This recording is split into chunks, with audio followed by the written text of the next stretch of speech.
괴로울 때 주님의 얼굴 보라. 평화의 주님 바라보아라. 세상에서 시달린 친구들아, 위로의 주님 바라보아. 괴로울 때 주님의 얼굴 보라. 평화의 주님 바라보아라. 세상에서 시달린 친구들아, 위로의 주님 바라보아라. 눈을 들어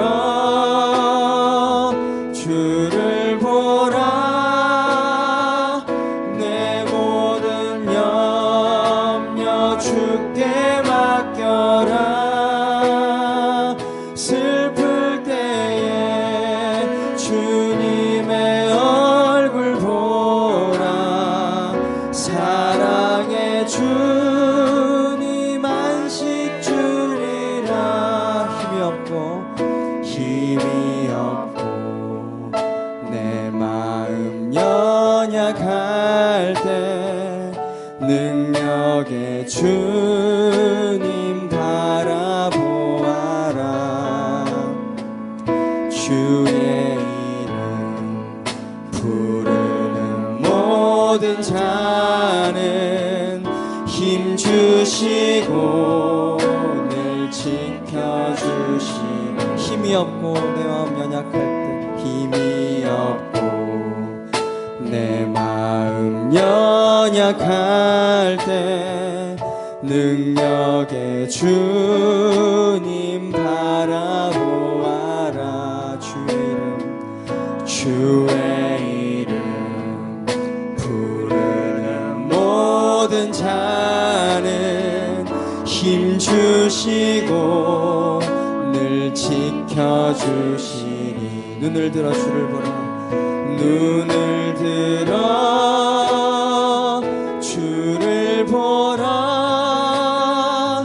내 모든 염려 주께 맡겨라. 슬플 때에 주님의 얼굴 보라. 사랑의 주님 안식 주리. 눈을 들어 주를 보라. 눈을 들어 주를 보라. 내 모든 염려 주께 맡겨라. 슬플 때에 주님의 얼굴 보라. 사랑의 주님 안식 주리라. 눈을 들어 주를 보라. 눈을 들어 주를 보라. 내 모든 염려 주께 맡겨라. 슬플 때에 주님의 얼굴 보라. 사랑의 주님 안식 주리. 괴로울 때 주님의 얼굴 보라. 괴로울 때 주님의 얼굴 보라. 평화의 주님 바라보아라. 세상에서 시달린 친구들아, 위로의 주님 바라보아. 힘이 없고 내 마음 연약할 때, 힘이 없고 내 마음 연약할 때 능력의 주님 바라보아라. 주의 이름 주의 이름 부르는 모든 자는 힘주시고 늘 지켜주시리. 눈을 들어 주를 보라. 눈을 들어 주를 보라. 내 모든 염려 주께 맡겨라. 슬플 때에 주님의 얼굴 보라. 사랑의 주님 안식 주리. 눈을 들어 주를 보라. 눈을 들어 주를 보라. 내 모든 염려 주께 맡겨라. 슬플 때에 주님의 얼굴 보라. 사랑의 주님 안식 주님. 눈을 들어 주를 보라. 눈을 들어 주를 보라. 내 모든 염려 주께 맡겨라. 슬플 때에 주님의 얼굴 보라. 사랑의 주님 안식 주시. 눈을 들어 주를 보라. 눈을 들어 주를 보라. 내 모든 염려 주께 맡겨라. 슬플 때에 주님의 얼굴 보라. 사랑의 주님 안식 주님. 하나님 사랑의 눈으로. 하나님 사랑의 눈으로 너를 어느 때나 바라보시고. 하나님 인자한 귀로서. 하나님 인자한 귀로서 언제나 너에게 기울이시니. 어두움에 밝은 빛을 비춰주시고 너의 작은 신음에도 응답하시니. 너는 어느 곳에 있든지 주를 향하고 주만 바라볼지라. 하나님의 사랑을. 하나님의 사랑을 사모하는 자. 하나님의 평안을 바라보는 자. 너의 모든 것 창조하신 우리 주님이 너를 얼마나 사랑하시는지. 하나님께 찬양과 하나님께 찬양과 경배하는 자. 하나님의 선하심을 닮아가는 자. 너의 모든 것 창조하신 우리 주님이 너를 자녀 삼으셨네. 하나님 사랑의 눈으로. 하나님 사랑의 눈으로 너를 어느 때나 바라보시고. 하나님 인자한 귀로서 언제나 너에게 기울이시니. 어두움에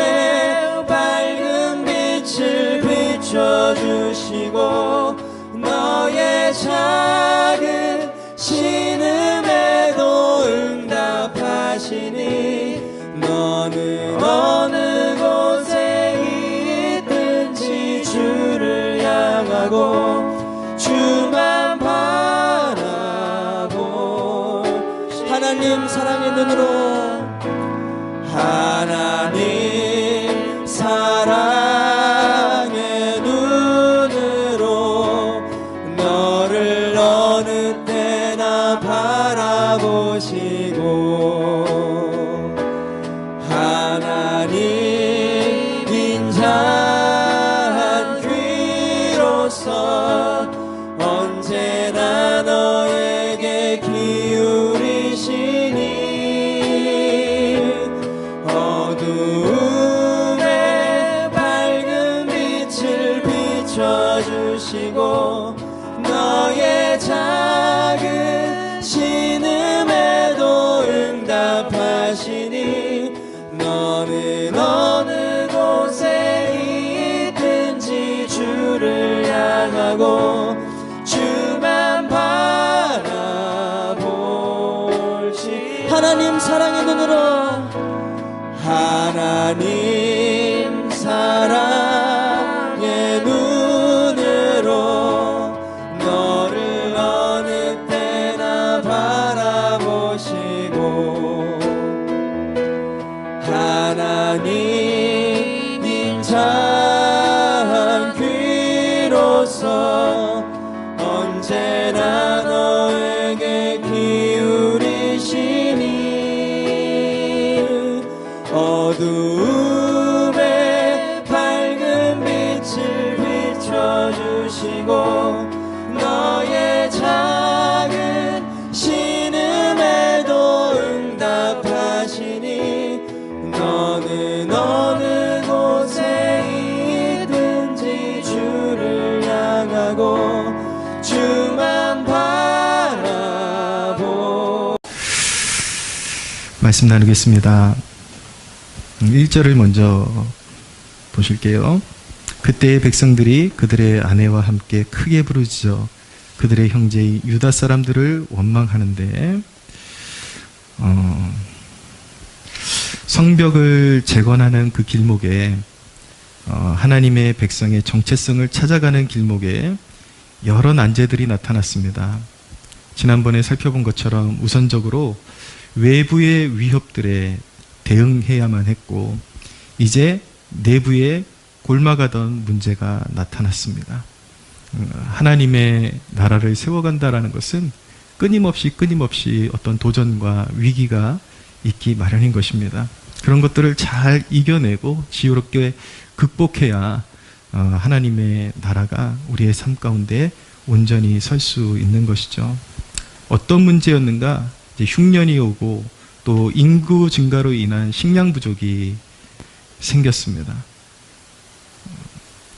이제 가난이 엄습해 왔는데 그럼에도 불구하고 무거운 세금으로 인해서 세금을 낼 돈이 없으니까 빚을 내서 세금을 내야 했고 심지어 자기 자녀들을 종으로 팔아야 할 지경이 되었습니다. 서민들의 삶과 기반이 붕괴되고 있었던 것입니다.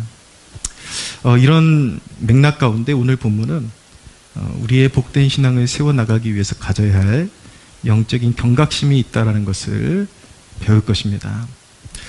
우리가 신앙생활하면서 신앙을 온전히 세우기 위해서 조심해야 될 것들, 경각심을 가져야 될 것들 몇 가지를 말씀드릴 텐데 첫째는 불순종을 순종으로 오해하는 일이 있어서는 안 된다라는 것입니다. 때때로 하나님 앞에서는 불순종인데 나는 그것이 축복인 줄 알고 또 순종인 줄 알고 착각하며 살아가는 경우들이 있거든요. 6절에서 7절을 보시면 내가 백성의 부르짖음과 이런 말을 듣고 크게 노하였으나 깊이 생각하고 귀족들과 민장들을 꾸짖어 그들에게 이르기를 너희가 각기 형제에게 높은 이자를 취하는도다 하고 대회를 열고 그들을 쳐서 말했다라고 말씀하고 있습니다.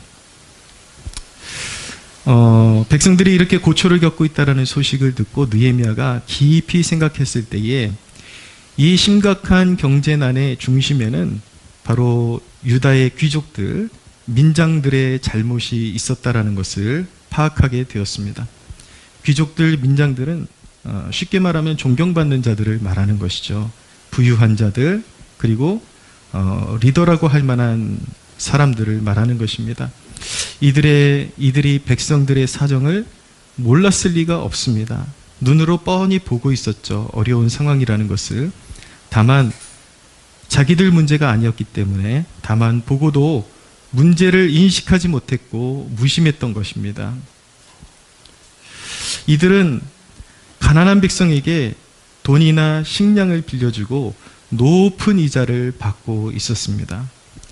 백성들은 하루하루 연명하기도 힘든 상황에 있는데 터무니없이 높은 이자까지 갚으려니까 서민들은 삶을 감당할 수가 없었던 것입니다.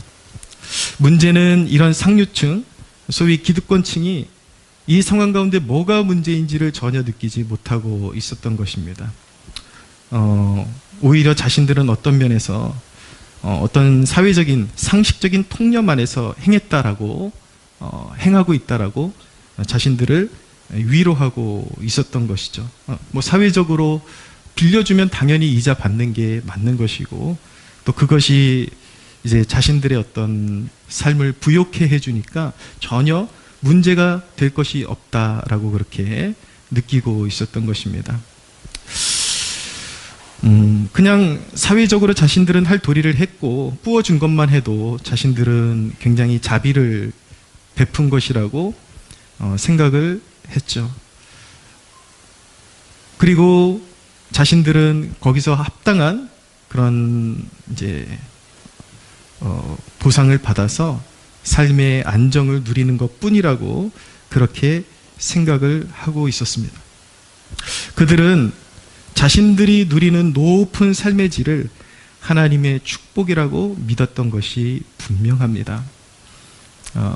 계속해서 자기는 꾸어주고 큰 이자로 돌려받을수록 삶은 더 풍성해지고 안정이 생기니까 그것이 하나님께 받은 축복이라고 계속해서 그렇게 스스로를 격려하고 안주하면서 살고 있었던 것입니다. 오늘 본문의 내용이 우리 신앙에 어떤 깊은 어떤 통찰을 제공하는 기회가 될 수 있을 것입니다. 우리도 이런 유혹을 받을 때가 있거든요. 우리에게 주어지는 그냥 눈으로 보이는 가시적인 축복이나 어떤 기회들이 마냥 하나님이 나를 사랑하시니까 이뻐하시니까 그냥 이렇게 허락해 주신 것이겠지. 그런데 그 이면에 있는 그림도 살펴볼 줄 아는 영적인 안목이 우리에게 필요합니다. 우리가 축복이라고 믿었던 것이 사실 불순종일 수 있다는 것을 발견해야만 합니다. 하나님의 율법은 바로 이 귀족들이 행하던 이런 행동을 금지하고 있었기 때문인 것입니다. 출애굽기 22장 25절에서 27절에 있는 말씀 읽어드리는데 내가 만일 너와 함께한 백성 중에 가난한 자에게 돈을 꾸어주면 너는 그에게 채권자 같이 하지 말며 이자를 받지 말 것이며 네가 만일 이웃의 옷을 점당 잡거든 해가 지기 전에 그에게 돌려보내라. 그것이 유일한 옷이라 그것이 그의 알몸을 가릴 것인즉 그가 무엇을 입고 자겠느냐. 그가 내게 부르짖으면 내가 들으리니 나는 자비로운 자임이니라 라고 말씀하고 계셨습니다. 하나님의 계명, 하나님의 말씀은 분명히 하나님의 공동체의 백성들끼리 어려운 일을 당할 때에 이자를 취하지 말아라. 그들이 어려운 형편을 보고 도울 수 있을 때 힘껏 도와서 공동체가 같이 살아나고 같이 형제 자매된 백성들이 함께 일어설 수 있도록 그렇게 조건 없이 도와주어라.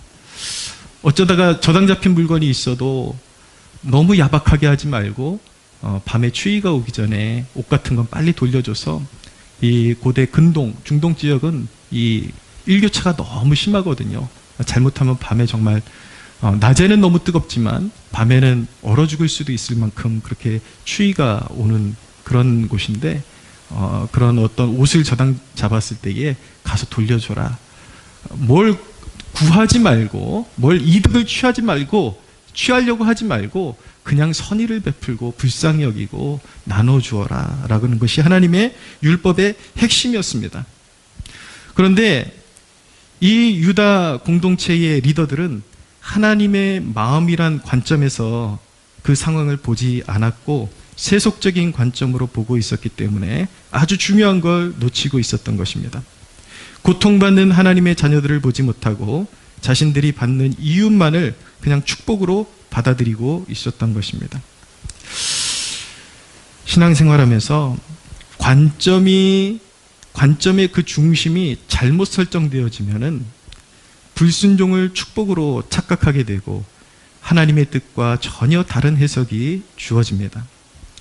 어떤 사건을 볼 때에 나를 중심으로 보면은 축복이나 유익이라고 여겼던 일들이 하나님을 중심으로 보게 되면은 죄악일 수도 있다라는 것입니다. 선지자 엘리사의 그 수하 중에 게하시라는 사람이 있었죠. 그런데 엘리사가 아람 장군 나아만의 나병을 요단강에 가서 7번 담그시오 이렇게 해서 고쳐 주었습니다. 근데 이 나아만이 보상을 하기 위해서 엘리사에게 무언가 예물을 드리고 싶어 했지만 엘리사는 받지 않았습니다. 왜냐하면 복음은 구원은 거저 주는 것이다, 값없는 은혜다라는 것을 상징적으로 보여주기 위해서 그냥 돌아가라고 그렇게 이야기했습니다. 그런데 게하시는 그 상황을 불합리하게 본 것입니다. 지금 이 상황이 너무나도 좋은 기회고 축복을 얻을 수 있는 기회고 또 나아만에게 호의를 베풀어 줬으면 당연히 이득을 취할 수 있는 것 아닌가 그렇게 생각하고 나아만을 뒤따라가서 은 2달란트와 옷 2벌을 챙겨서 얻었습니다. 그것은 게하시 개인에게서는 개인에 볼 때는 큰 유익이라고 생각이 되었을 것입니다. 하나님께서 주신 절호의 축복이고 내게 주신 기회다라고 그렇게 생각을 했을 것입니다. 그런데 그것은 게하시 그 개인의 생각과 하나님의 생각, 하나님의 관점은 너무나도 달랐습니다. 게하시의 행동은 선지자 엘리사의 사역을 부정하게 만드는 것이었고 복음의 의미를 퇴색시키는 것이었습니다. 이렇게 나 중심과 하나님 중심은 사건의 해석이 완전히 달라지는 것입니다. 우리가 신앙생활하면서 우리 안에서 이루어지는 어떤 사건들에 대해서 우리가 어떤 관점으로 볼 것이냐, 이거 매우 신중하게 우리가 받아들여야 하는 것입니다. 나에게는 축복이라고 생각될 수 있는 것들이 하나님 보시기에는 온당치 않고 하나님의 영광을 가리는 것이다. 그럴 수 있다라는 것입니다. 예수님 당시에 예수님의 제자들이 안식일에 이삭을 잘라 먹었습니다. 그 장면을 바리새인들이 보면서 어떻게 안식일에 이삭을 잘라 먹느냐, 안식일을 범하는 것이다 그렇게 비판했지만 주님은 안식일의 주인 되시는 주님 안에서 하나님을 위해 봉사하다가 배가 고파진 제자들을 먹이는 것은 주님의 뜻이라고 말씀하셨습니다. 사람들은 나의 옳음과 나의 정의가 맞다고 생각하죠. 심지어는 말씀을 적용하는 것도 어쩔 땐 조심해야 됩니다. 율법에는 분명히 안식일을 범하지 말라고 말씀하고 있는데 이 바리새인들의 문제는 무엇이냐면 그 말씀을 그냥 액면 글씨 그대로만 받아들이고 그 계명 안에 있는 하나님의 마음을 읽지를 못했기 때문에 이런 일이 일어났던 것입니다. 나의 옳음, 나의 정의가 맞다고 생각하지만 경우에 따라서는 하나님을 대적하는 꼴이 될 수도 있다라는 것을 경각심을 가지고 바라보아야만 하는 것입니다. 하나님은 자기 의로 판단하길 좋아하는 사람들에게 이렇게 말씀하십니다. 나는 자비를 원하고 제사를 원하지 아니하노라 하신 뜻을 너희가 알았더라면 무죄한 자를 정죄하지 아니하였으리라. 여러분, 신앙에 열심을 가져도 하나님이 아닌 나를 앞세우면 하나님의 뜻이 아닌 내 뜻을 세우게 되어버립니다. 나의 감정, 나의 오름, 내 잣대에서 하나님의 관점, 그리고 하나님의 마음과 하나님의 말씀 중심으로 다시 바라보는 법을 배울 수 있어야 하는 것입니다. 여러분들의 관점에서 어떤 사물을 바라볼 때 중심이라고 굳게 믿고 있었던 것이 사실 하나님의 관점으로 조금 더 넓게 바라보면은 사물의 끝자락일 수도 있다라는 것을 기억해야 합니다. 내가 바라보는 것이 정확하지 않을 수 있다라는 것을 기억해야 합니다. 나는 순종이라고, 나는 그것이 축복이라고 그렇게 생각하지만 사실은 하나님의 관점에서 말씀의 더 깊은 어떤 틀 안에서 그 상황을 바라보고 관측할 때에 사실은 엄청난 불순종임을 깨달을 수도 있다라는 것을 우리가 눈여겨봐야 하는 것입니다. 우리가 알고 있는 것처럼 사도 바울이 회심할 때 눈에서 비늘이 벗겨졌잖아요.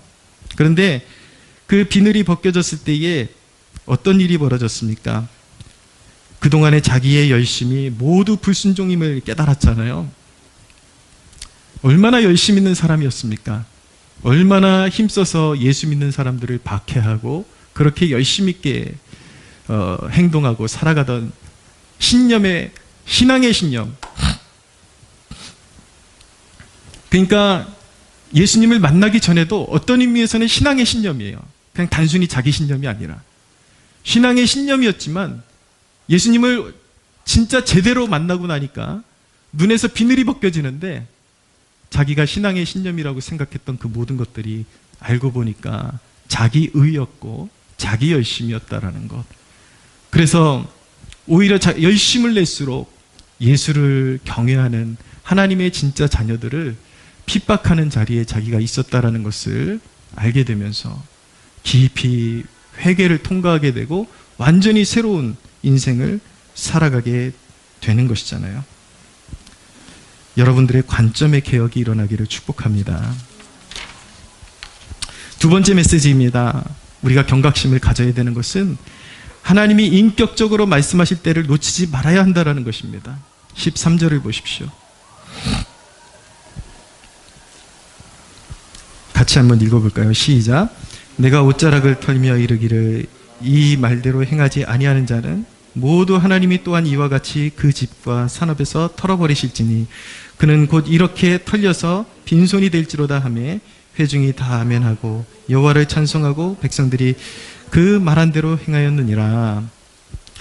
여러분들이 복된 신앙을 누리기를 원한다면 하나님의 말씀에 대한 경건한 두려움을 잃지 말아야 합니다. 사람이 하나님께 순종하지 않는 이유는 무엇이냐면 두려움이 없기 때문인 것입니다. 그러나 하나님께서 원하시는 두려움은 종의 두려움이 아니라 말 그대로 아버지를 경외하는, 아버지를 사랑하지만 아버지가 그렇게 우리가 만만히 볼 수 있는 분이 아니라는, 엎드려야 하고 철저히 그분에 복종해야 되는 그런 대상이라는 것을 잃지 않아야 하는 것입니다. 그것을 우리는 경외감이다라고 그렇게 표현을 하는 것입니다. 경외감이 퇴색되면 영적인 방종이 생기게 됩니다. 자기 멋대로 하게 됩니다. 이건 그 사람이 다른 사람보다 특별히 악해서가 아니라 그냥 겁을 상실하게 되면 누구나 방종하게 되고 엄하게 하나님께서 질책하시고 말씀하시는 것도 소홀히 듣게 되는 습관이 이제 생기게 되는 겁니다. 미련한 사람은 알면서도 고집을 부리고 자기 당위성을 꺾지를 않습니다. 그래서 하나님은 징계를 준비하십니다. 불순종이 크거나 아니면 자잘한 불순종이다 할지라도 자꾸 쌓이면 반드시 징계가 임하게 되어 있습니다. 그래서 하나님께서는 하나님의 백성들에게 인격적으로 먼저 설득하기를 원하십니다. 그래서 하나님의 종들을 일으키셔서 말씀으로 설득하시죠. 하나님의 통치는 두 가지가 있는데 한 가지는 무엇이냐면 인격적인 통치라는 것이 있습니다. 말씀으로 권면하시는 거예요. 때로는 말씀으로 질책하시고 말씀으로 권면하시는 것입니다. 인격적으로 말씀하시는 거죠. 이런 건 잘못됐어. 이런 건 고쳐야 돼. 이런 거 하면 안 돼. 인격적으로 회개에 이르기를 원하시는 거죠. 그것을 인격적인 통치라고 말하는 것입니다. 그러나 또 한 가지 하나님의 통치가 있는데 준엄한 통치라는 것이 있습니다. 이것은 무엇인가? 하나님의 인격적인 통치가 받아들여지지 않을 때에 하나님은 준엄한 통치로 방식을 바꾸십니다. 하나님은 예로부터 선지자들이나 그리고 사도들이나 예수님의 제자들이나 이제 교회가 세워지면서 설교자들을 통해서 끊임없이 하나님의 말씀을 인격적으로 선포를 하십니다.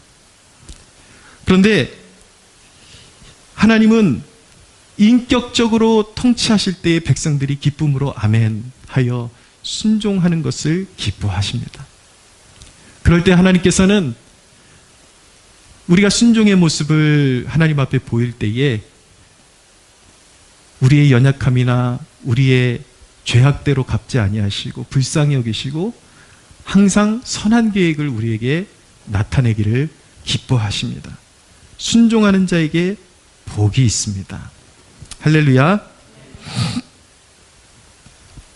그런데 그렇게 인격적으로 어떤 것이 죄악이고 어떤 태도가 신앙적으로 좋지 않은 것이고 하나님께 불의한 것이고 이렇게 인격적으로 말씀하시는데 그것을 자꾸 뱉어내고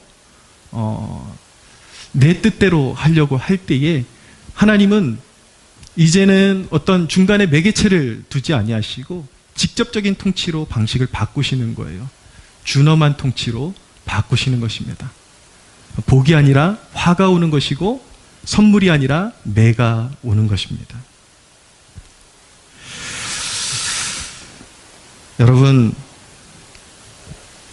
설교를 설교자의 개인 생각이나 어떤 설교자의 자신의 어떤 불의한 목적을 달성하기 위한 수단으로 오해하는 일은 매우 불경한 생각입니다. 때때로 그런 반응들을 하거든요. 말씀을 듣다가 자기의 은밀한 일이 드러나면 이거 내 일을 알고 나 들으라고 하는 말인가? 그런 태도를 보이거든요. 근데 여러분, 설교의 의미를 잘 아셔야 됩니다. 설교는 여러분 들으라고 하는 것입니다. 누구도 하나님의 말씀에서 피해갈 자가 존재하지 않습니다. 설교를 하나님이 주시는 영감으로 기록한다라는 것을 알지 못하고 설교자가 누군가를 한 사람을 설정해 놓고 쥐어 패기 위해서 설교를 준비한다고 생각하는 건 참 너무 알고 보면 딱하고 가련한 생각인 것입니다. 여러분은 하나님의 말씀이 어떤 날성검보다 예리하고 그 말씀 앞에 서면 만물이 벌거벗은 듯이 드러난다는 사실을 모르고 계십니까?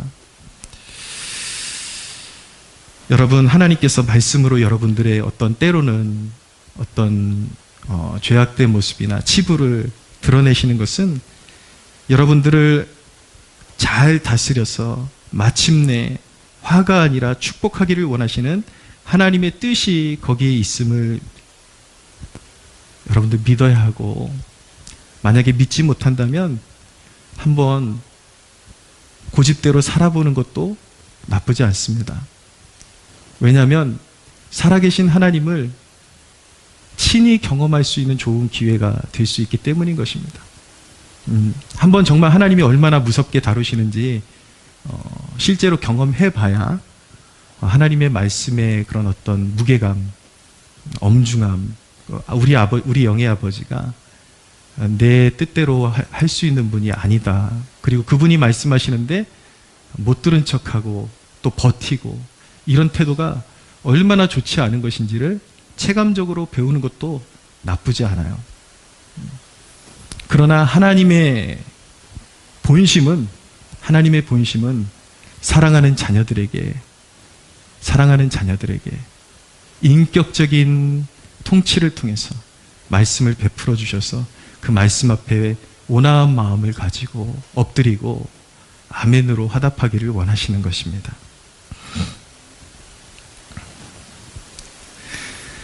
말씀 선포를 대하는 사람들의 여러 가지 형태가 있는데 성경에 보면 두 가지 형태를 발견할 수가 있습니다. 하나는 에스겔서 33장에 보면 그때 당시에 에스겔의 설교를 듣는 백성들은 하나님께서 에스겔에게 이렇게 말씀하셨어요. 인자야 보느냐, 그 백성들이 너의 설교를 들을 때에 노래를 잘 하는 것처럼 듣는도다. 그러니까 잘 듣는다라는 거예요. 너무 은혜롭게 잘 듣는도다. 그런데 그들은 잘 듣기만 하고 행하지 않는도다 라고 그렇게 말씀하십니다. 그게 유다 백성들이 마침내 멸망과 심판을 받는 주된 원인이 무엇이냐면, 아무리 하나님께서 에스겔을 영적으로 자극하셔서 올바른 말씀을 선포하게 하셔도 들을 때는 와, 저 말씀 정말 나에게 하시는 말씀이구나, 내가 들어야 될 말씀이구나, 입으로는 반응을 그렇게 하지만 움직이는 자가 없다라는 거예요. 순종하는 자가 없다라는 것이죠. 그렇게 설교를 듣는 태도가 있고, 호세아서 9장에 보면 이스라엘 백성들이 하나님의 화를 자처한 주된 원인이 무엇이냐면 선지자를 바보로 여기고 미친 자로 치부했다라고 말씀하고 있습니다. 호세아서 9장에 그렇게 말씀하고 있습니다.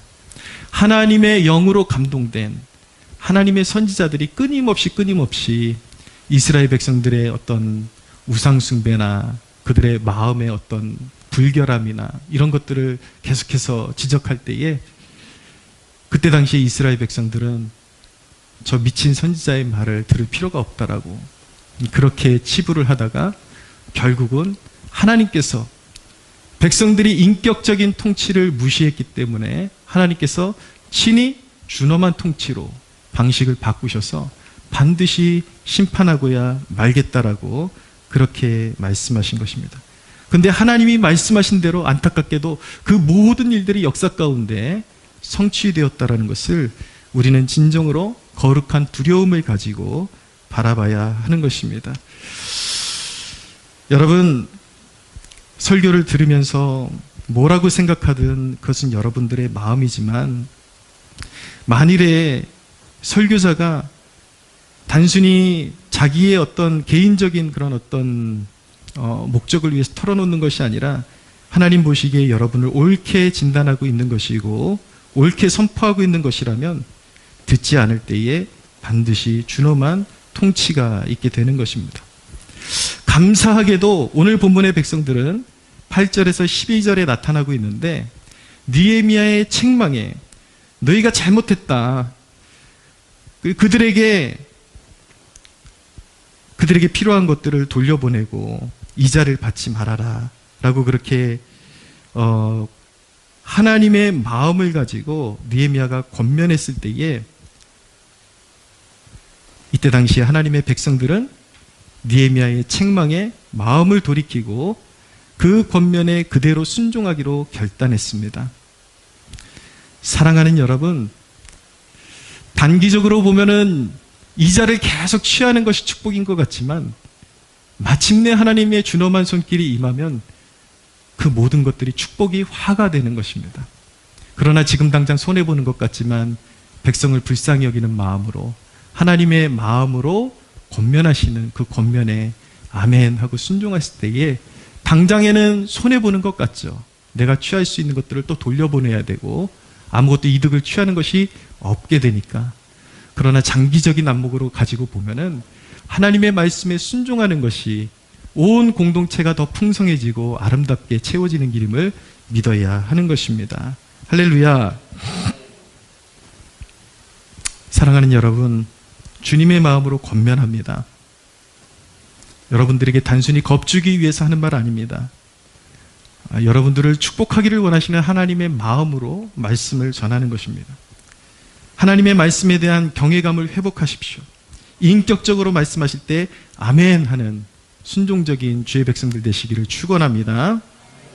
세 번째 메시지입니다. 세 번째 우리가 경각심을 가져야 되는 것은 희생이 없이 판단만 하는 태도로는 하나님께 쓰임받을 수 없다라는 사실을 기억해야 한다라는 것입니다.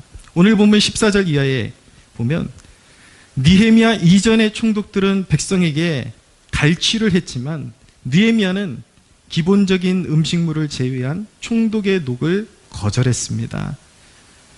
그 상황이 서로 녹록치 않았기 때문에 자기의 혜택을 거절한 것이죠. 느헤미야가 단순히 자기의 선행을 강조하는 이유는 자랑하기 위함이 아니라 하나님의 공동체를 일으키는데 희생만이 살 길임을 교훈하기 위해서 이렇게 자기가 솔선수범해서 희생적인 정신을 발휘했다라는 것을 어필하고 있는 것입니다. 하나님이 우리에게 요구하시는 것은 희생적인 헌신입니다. 희생이 없이, 섬김이 없이 그저 상황에 불편해하고 불평하고 평가만 하고 판단만 하려고 하는 태도는 아무런 열매를 맺지 못하게 됩니다. 육의 열매만 맺게 되는 것이죠. 예수님께서 말씀하셨습니다. 한 알의 밀이 땅에 떨어져 죽으면 많은 열매를 맺고 죽지 않으면 한 알 그대로 있느니라 라고 말씀하고 있습니다. 죽어야 삽니다. 죽어야 같이 삽니다.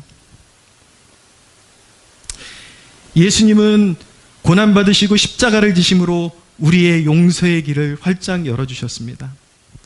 우리는 믿음으로, 예수 그리스도를 믿는 그 믿음으로 하나님의 자녀됨의 축복을 누리는 것입니다.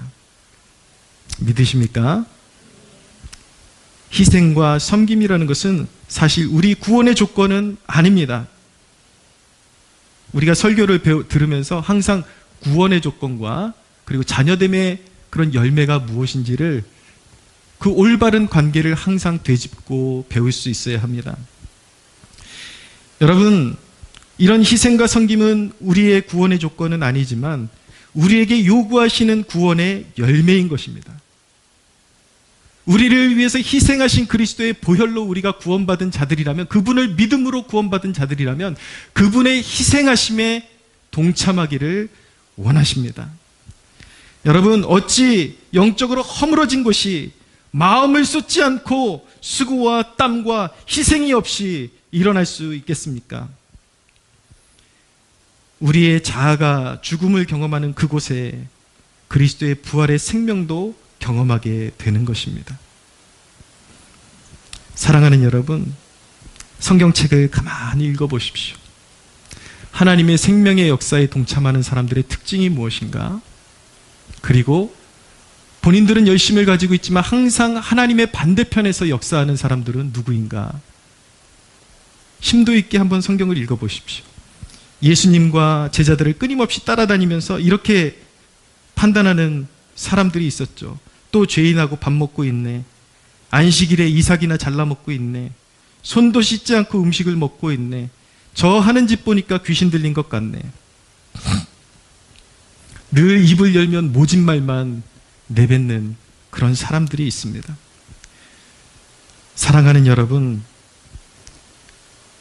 예수님 당시에 그렇게 주구장창 쫓아다니면서 잘못된 열심으로 모진 말만 내뱉었던 그러한 자리에 서지 말고 우리 주님이 복음을 전하시고 치유하시는 곳마다 함께했던 제자가 되기를 힘쓰시는 여러분들 되기를 축복합니다. 말씀을 정리합니다. 오늘 느헤미야가 하나님이 주시는 감동으로 권한 말씀에 순종했던 백성들처럼 완고함을 버리고 오늘 여러분들의 가슴에 울림으로 다가온 말씀에 순종하는 백성이 되십시오.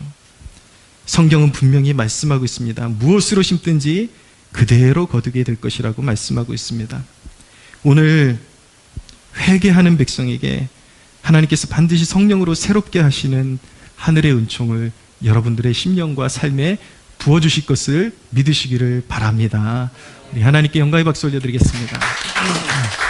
주 안에 우리 하나 모습은 달라도 예수님 한 분만 바라네.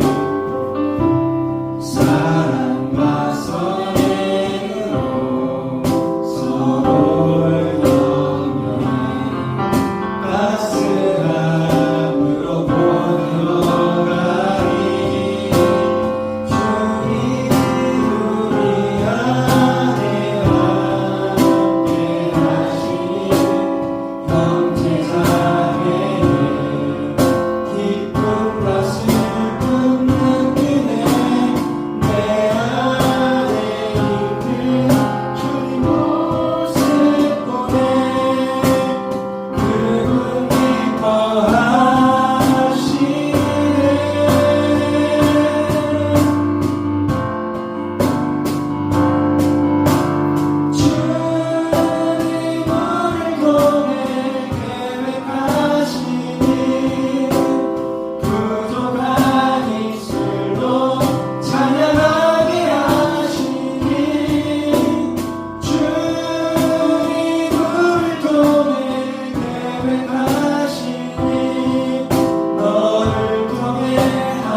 정말 우리가 경각심을 가져야 하는 정말 중요한 말씀입니다.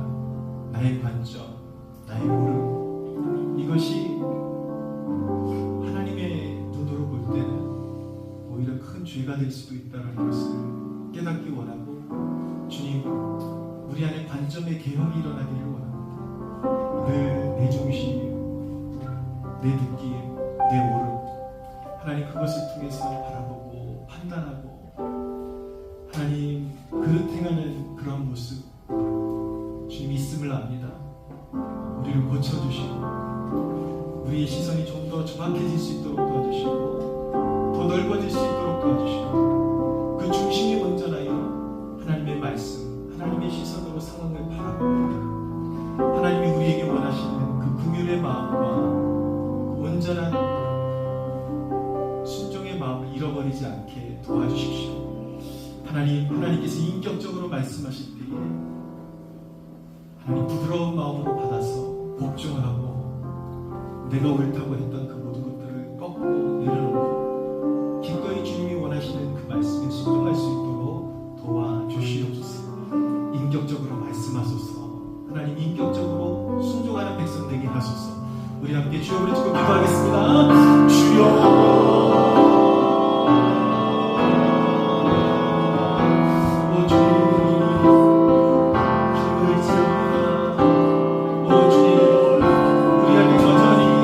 자기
말씀이신 그분이 진이 육신이 되어서 십자가에 달리시고 죽으시고 부활하셔서 오늘도 하늘 보좌에서 우리를 바라보시며 옳은 길로 인도하시며 말씀을 베푸시는 우리 주 예수 그리스도 앞에 영광을 받습니다. 지금도 역사하사 우리의 마음 가운데 하나님의 말씀을 심어주시고 순종하라고 격려하시는 성령 하나님 앞에 영광의 박수를 드리겠습니다.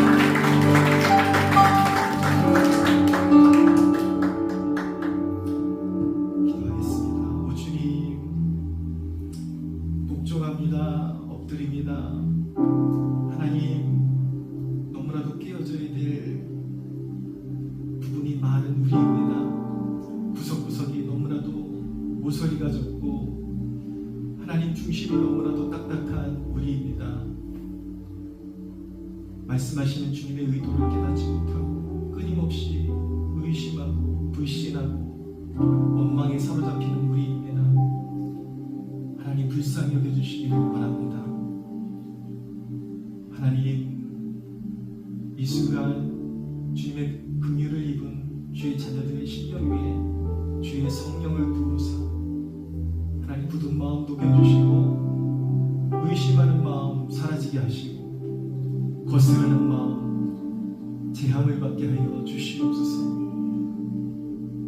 주님께서 인격적으로 말씀하실 때에 아멘 할 수 있는 주의 백성들 되기를 원하옵고, 주님의 말씀을 대할 때 그것 하나하나가 나의 잣대가 되고 나의 울음이 되어서 끊임없이 손가락질하고 판단하고 하나님 그 자리에 있지 않게 하시고,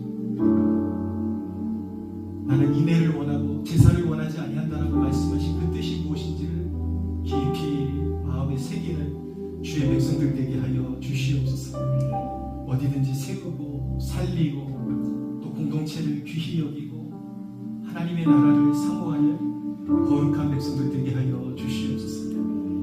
감사드리며 우리 주 예수 그리스도의 이름으로 기도하옵나이다.